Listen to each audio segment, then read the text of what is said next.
The country club driveway looked like a luxury showroom. Bentleys, Ferraris, and Maseratis gleamed under the lights, lined up like trophies meant to intimidate anyone arriving on foot. Near the entrance, one car demanded attention, my sister Amanda's brand new Mercedes, custom plates flashing as she admired her reflection in the window. "You could have asked me for a ride," Amanda said with a smug smile, adjusting her designer gown. "It's still better than taking the bus." My father chuckled beside her, champagne already in hand. "Image matters here, Catherine.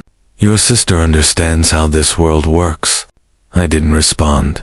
Instead, I glanced at my phone. My company's stock ticker refreshed up again. Another billion added since morning. Amanda followed my gaze and laughed. "The bus stops that way," she said, casually pointing behind me with her diamond-covered fingers. "Although, you might want to wait until after the gala. Gets a little unsafe at night." My phone vibrated again. "Board meeting confirmed. Fortune 500 executives awaiting arrival."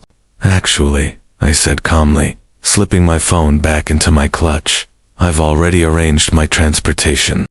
Before anyone could reply, my mother swept over, pearls glowing against her couture dress. "Catherine, sweetheart, you really should have let us book a car service. Tonight is important. The foundation gala is our biggest night. The Anderson Family Foundation, funding local charities with what barely matched my company's daily coffee expense." "I managed just fine," I replied, watching another notification appear. Anderson Technologies valuation, $75 billion. Dad shook his head. "Managing isn't the same as succeeding. Look at Amanda, youngest VP at her firm. That's real success." Right on cue, my phone lit up again. NASA partnership announcement finalized. Press embargo lifts in 1 hour. Amanda leaned closer, lowering her voice. "Speaking of success," she said proudly, "my firm just closed a massive tech deal. Some fast-growing software company." I almost smiled. If only she knew her firm had been begging my office for a meeting for months. "That's nice," I said softly. And just then, the headlights appeared. A distant thrum rolled through the air. "Right on schedule," my mother sighed mid-sentence. "You could have had such a wonderful career if you would just—" The sound grew louder. Guests began turning their heads as a sleek black helicopter rose above the tree line, its rotors slicing through the evening sky. A hush fell over the lawn as it descended, my company's logo unmistakable along its side. "What on earth is happening?" Dad snapped, shielding his eyes as the helicopter angled toward the country club grounds. My phone buzzed once more. "Team in position. Make your entrance." The helicopter touched down smoothly, wind-whipping gowns and scattering napkins across the grass. The pilot stepped out, crisp and composed. "Ms. Anderson," he called, voice clear over the fading rotors, "your board meeting is ready. The Fortune 500 CEOs are already assembled." Dad's champagne glass slipped from his hand and shattered on the pavement. "That's my ride," I said evenly, stepping forward. "You can start the gala without me. I have a company to run." Amanda stared at me, frozen. "What? What company?" My phone answered before I could. "Breaking news alert. Anderson Technologies CEO Catherine Anderson to announce groundbreaking NASA partnership tonight."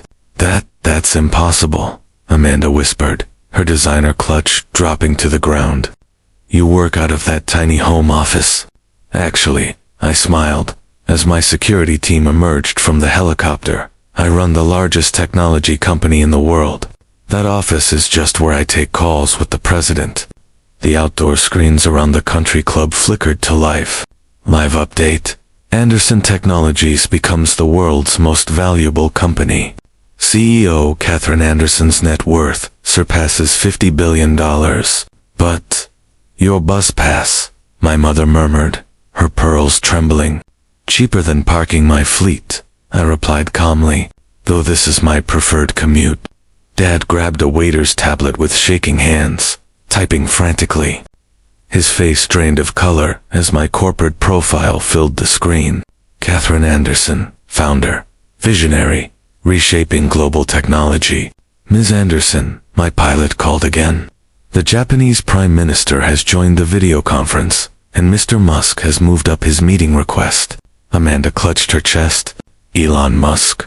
Tell him Thursday works better, I said casually, after my UN address, before the quantum computing announcement.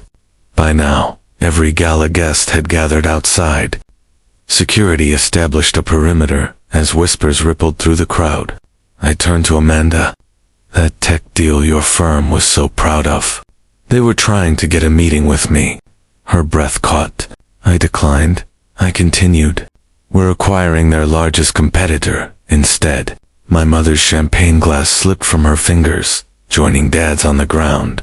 Just a small purchase, I added, projecting a holographic display from my phone, roughly equal to the Foundation's entire endowment. The screens updated again.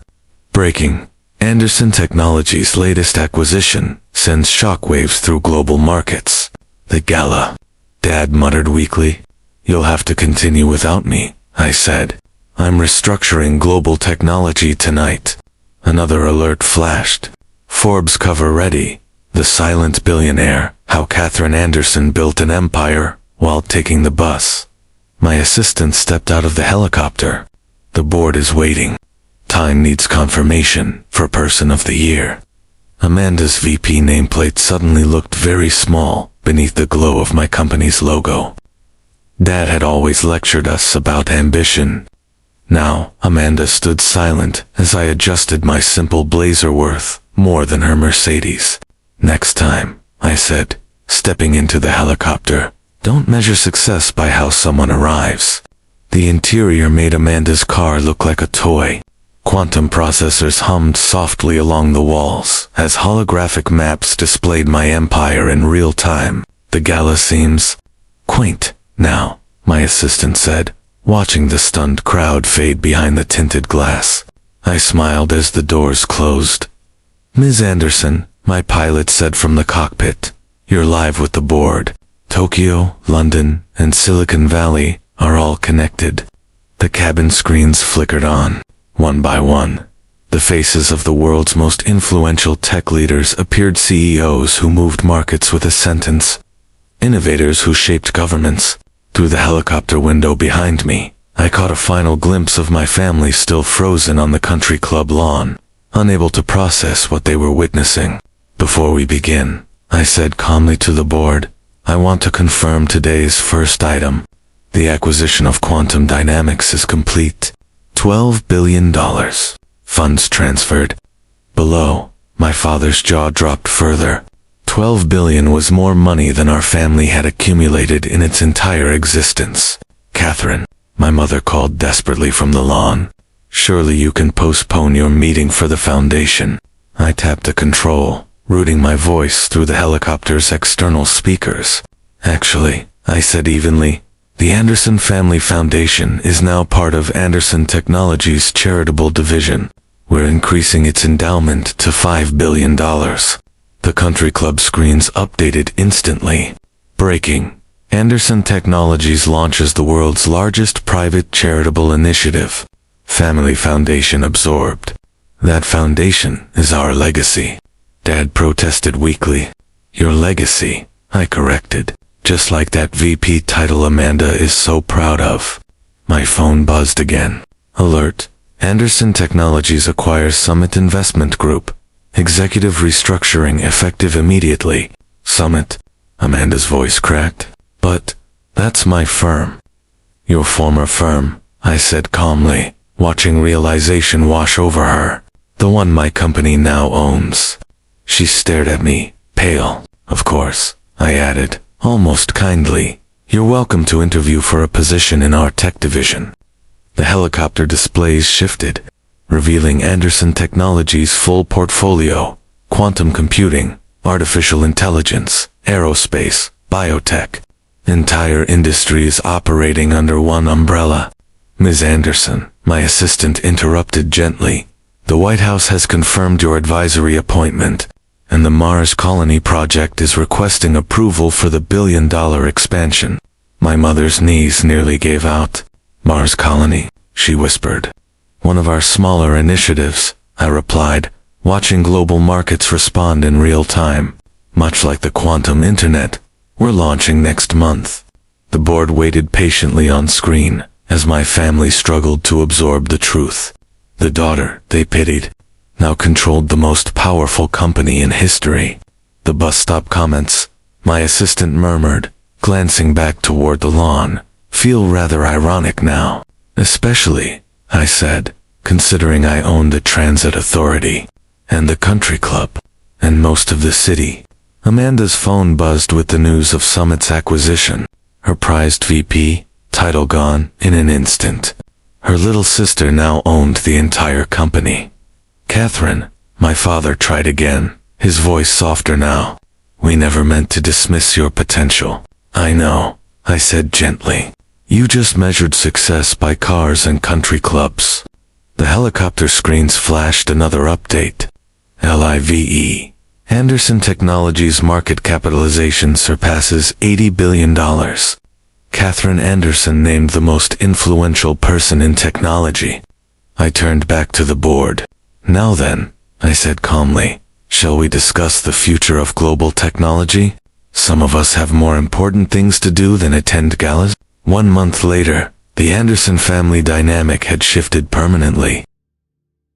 The country club hosted another gathering, but this time, my family wasn't running it. They were guests. The banner outside read, Anderson Technologies Global Innovation Summit.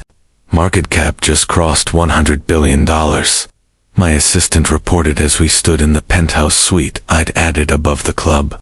The quantum computing division alone is worth more than the combined net worth of every member downstairs. Amanda sat nearby in her new role, junior innovation analyst at Anderson Technologies. The designer gowns were gone. So was the Mercedes, replaced by practical business wear and a company-issued Tesla. The NASA partnership is trending worldwide, she said, trying to sound casual. Along with the Mars Colony updates, I replied, watching holographic projections of our orbital operations. Though those are just the public projects. My mother adjusted her pearls nervously as world leaders and tech titans mingled below. Her foundation's once prestigious gala now looked like a child's tea party by comparison. Ms. Anderson, my assistant interrupted. The UN Security Council is requesting your input on the quantum defense network. And Jeff Bezos is asking for another meeting. My father nearly choked on his drink. Schedule the Security Council for Thursday, I said, watching my net worth tick up another billion. The G7 summit tomorrow is more interesting. The club's screens updated again. Breaking. Anderson Technologies reshapes global defense. Catherine Anderson named the most powerful figure in tech. I turned to Amanda. Remember the bus stop comments? I asked gently. She nodded, watching her former investment firm colleagues now scrambling for meetings with her sister. I was focused on appearances, she admitted quietly. While I was focused on changing reality, I replied. I looked out over the room once, a place that judged worth by cars and status, now standing inside the future I'd built. Sometimes, I said softly, the quietest person in the room is the most powerful. My phone vibrated again. Time magazine, special edition. How Catherine Anderson reshaped global technology from a home office. Your little office, my mother said quietly, remembering how easily she had once dismissed it. Controls more computing power than every bank on Earth combined, I replied, projecting our global infrastructure map into the air. Some offices are bigger than they look. The newly added helicopter pad beside the country club buzzed, non-stop, as more tech leaders arrived. In just 1 month, the Anderson family name had come to mean something entirely different. My assistant approached once more. Ms. Anderson, the Chinese president, has confirmed tomorrow's quantum treaty signing, and SpaceX would like to revisit the Mars colony expansion. My father's hands trembled as he set down his glass. The president of China. We'll have to make them wait, I said with a small smile. I'm launching the quantum internet first. The screens refreshed again. Breaking. Anderson Technologies' AI division reaches sentient-level processing. Global tech transformation imminent. Your career choices. My father had once lectured in this very club. They should reflect proper ambition. Now he stood silent, watching the daughter he once pitied reshape the world from a building she owned. About the foundation, my mother began carefully. It's now the largest charitable organization on the planet, I said, nodding. Amazing what happens when something is properly funded. Another alert appeared. Forbes. Catherine Anderson's quiet rise to global power. How a home office became a command center. I looked at my family's reflection in the smart glass windows. The next time you see someone waiting at a bus stop, I said calmly, remember they might own the bus company, the street, and the city. The sun dipped below the skyline of my expanding tech empire, casting long shadows across the country club where my choices had once been judged. Below us, world leaders waited patiently for an audience with the woman who had once been dismissed for taking public transportation.